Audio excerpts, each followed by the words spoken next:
ચલો બાળકો વાર્તા કહું, દોડતા દોડતા આવો સૌ. વિશ્વકોશ આપે છે તમને જ્ઞાનની સાથે ગમ્મત બહુ. ચલો બાળકો વાર્તા કહું, દોડતા દોડતા આવો સૌ. વિશ્વકોશ આપે છે તમને જ્ઞાનની સાથે ગમ્મત બહુ. બાળ કિશોર કેન્દ્રના સ્વપ્ન ધીરુબેન પટેલના સૌ. બાળ કિશોર કેન્દ્રના સ્વપ્ન ધીરુબેન પટેલના સૌ. ચલો બાળકો વાર્તા કહું, દોડતા દોડતા આવો સૌ. વિશ્વકોશ આપે છે તમને જ્ઞાનની સાથે ગમ્મત બહુ. ગુડ મોર્નિંગ બાળ મિત્રો. આજની વાર્તા છે આજના જમાનાના સસ્સા રાણા. હવે તમને બધાને પેલી સસલા અને કાચબાની વાર્તા તો યાદ જ હશે ને, કે વર્ષો પહેલાં સસલા અને કાચબાની હરીફાઈમાં પોતાનો આળસુ સ્વભાવ અને પોતાના પરનો ઓવર કોન્ફિડન્સના હિસાબે સસલાભાઈ કાચબાભાઈની સામે હારી ગયા હતા. હવે આટલા વર્ષો વીતી ગયા તો પણ કાચબા સમાજ માટે તો આ બહુ મોટા ગર્વની વાત હતી કે આપણે કેવા સસલાભાઈને હરાવ્યા હતા. એટલે હવે આજે પણ જંગલમાં જ્યારે સસલા અને કાચબાભાઈ સામસામે થઈ જાય ને, એટલે કાચબાભાઈ આમ હસતા હસતા સસલાભાઈને પૂછે, સસલાભાઈ કેમ છો? હજી એવા ને એવા આળસુ જ રહ્યા કે પછી કંઈ સુધર્યા? હવે આવું સાંભળે ને એટલે આપણા આજના જમાનાના સસલું તો આમ સમસમીને રહી જાય. એને એમ થાય કે અરે આ કાચબો 1 મીટરનું અંતર કાપવામાં એને કલાકો નીકળી જાય અને મને આટલું ફાસ્ટ દોડનારા સસલાને આવું કહી જાય છે. મારા દાદા પરદાદાઓ જેવા હતા તેવા. પણ હવે સમય બદલાઈ ગયો છે. હવે છે આજનો સમય. હવે તો મારે આ કાચબાભાઈને સાચી હકીકતથી વાકેફ કરવા જ પડે કે હવે આ વાર્તામાં નવો વળાંક લાવવો જ પડે. ક્યાં સુધી આને આ ચલાવી રાખવાની કે અમે લોકો હારી ગયા કાચબાભાઈની સામે? હવે તો આનું કંઈક કરવું પડશે. બીજો દિવસ થયો. કાચબાભાઈ સસલાભાઈ તો શાંતિથી પોતાનું કૂણું ઘાસ ચરતા હતા કે પાછા કાચબાભાઈ પોતાની મંદ ગતિથી ચાલતા ચાલતા આવ્યા અને સસલાભાઈની બાજુમાં ઊભા રહીને હસતા હસતા પાછું પૂછ્યું, સસલાભાઈ કેમ છો? ઘાસ ખાઓ છો? એટલે સસલાભાઈનો તો પાછો ગુસ્સો ગયો.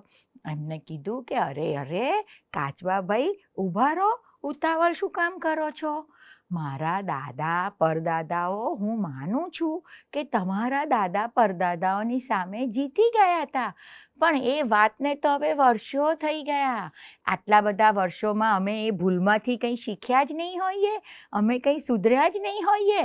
એટલે કાચબાભાઈ તો એકદમ કે હો આવી કારમી હાર ખાધા પછી પણ આટલું બધું અભિમાન? તો ચાલો આજે ફરીથી હરીફાઈ કરીએ. હવે તો તમારે ફરીવાર હારનો સામનો કરવા માટે તૈયાર થઈ જાઓ સસલાભાઈ. હવે સસલાને તો આ જ જોઈતું હતું. એને કીધું કે હા ચલો, હવે તો સમય જ કહેશે કે કોણ જીતે છે. હવે આ બધું ઝાડ પર બેઠેલા પોપટભાઈ જોતા હતા. એટલે સસલા અને કાચબાએ પોપટભાઈને બનાવ્યા પોતાની મેચના રેફરી. હવે આ વાત તો આખા જંગલમાં પ્રસરી ગઈ કે કાચબો અને સસલાની હરીફાઈ થઈ રહી છે. પાછી હવે હરીફાઈ, કોણ જીતશે? બધા જ પ્રાણીઓ દોડતા દોડતા આવી ગયા. હરીફાઈ ચાલતી હતી ત્યાં આગળ.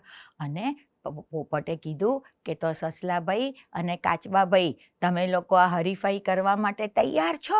બંને જણાએ કીધું કે યસ, વી આર રેડી. એટલે સસલાભાઈ તરત બાજુમાં પડેલી એક સળેકડીથી જમીન ઉપર લાંબી સીધી લાઈન દોરી દીધી, સ્ટાર્ટિંગ લાઈન, અને બંને એ લાઈનની પાછળ આવીને ઊભા રહી ગયા. હવે આ બાજુ બધા પ્રાણીઓ, અમુક પ્રાણીઓ કે અરે સસલાભાઈ કમોન, હવે તો તમારી તેજ ગતિની આજે તમે ખાતરી કરાવી જ દો. કોઈ લોકો કે અરે કાચબાભાઈ, તમે તો સસલાભાઈને હરાઈ ચૂક્યા છો, તમારે માટે તો એકદમ શક્ય છે, તમારી જીત તો નક્કી છે. એમ કરી અને લોકો જાતનું કહી સસલાને અને કાચબાને પાનો ચડાવવા લાગ્યા. હવે પોપટે કીધું કે જુઓ, સામે દૂર પેલું આંબાનું ઝાડ દેખાય છે ને, એ છે તમારું લક્ષ્ય સ્થાન.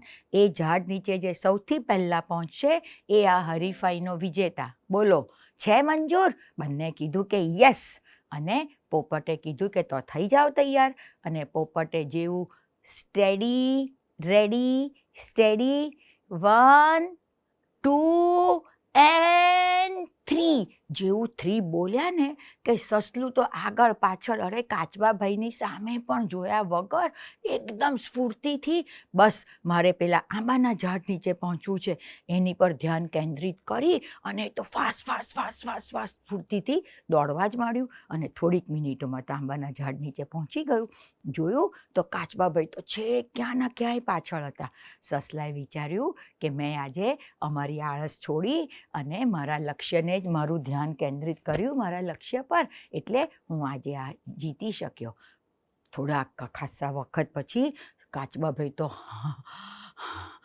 હાંફતા આયા અને જુએ છે તો સસલાભાઈ તો શાંતિથી ઊભા હતા. કાચબાને તો હળવળ લાગી આવ્યું, સસલું જીતી ગયું, હું હારી ગયો, હવે હું મારા કાચબા સમાજને શું મોઢું બતાવીશ. સસલાભાઈ સમજી ગયા. એમને કીધું કે અરે કાચબાભાઈ એમ નિરાશ ના થાવ, મારા પરદાદા ભલે તમારા દાદાની સામે હારી ગયા હતા પણ એ ભૂલને આજે મેં એ ભૂલમાંથી હું શીખ્યો અને એ ભૂલને ફરીવાર ના દોહરાઈ અને મેં મારા લક્ષ્ય પર જ ધ્યાન કેન્દ્રિત કર્યું એટલે હું જીતી ગયો. હાર જીત તો ચાલ્યા કરે કાચબાભાઈ, પહેલાં ક્યારેક અમે હાર્યા, આજે તમે હાર્યા, આપણે બધા તો મિત્રો છે. પણ હકીકતમાં તો કાચબાભાઈ તમે તમારી મંદ ગતિની તમને ખબર હોવા છતાં પણ તમે હરીફાઈ માટે તૈયાર થયા અને તમે હરીફાઈ કરી, એ જ મહત્ત્વની વાત છે ને કાચબાભાઈ. એમ કરીને કાચબાભાઈને ભેટી પડ્યા. પોપટભાઈ પણ તરત બોલી ઉઠ્યા કે હા, પોતાની ભૂલને સુધારી અને આગળ વધવું એ જ સાચો માર્ગ છે. બધા પ્રાણીઓ પણ હા કરીને હકારમાં માથું ધૂણાયું અને પછી તો સસલાભાઈ, કાચબાભાઈ બધા પ્રાણીઓએ આંબા પરથી ફટાફટ કેરીઓ તોડી અને બધાએ સાથે બેસીને મજાથી મેંગો પાર્ટી મનાઈ અને બધા છૂટા પડ્યા.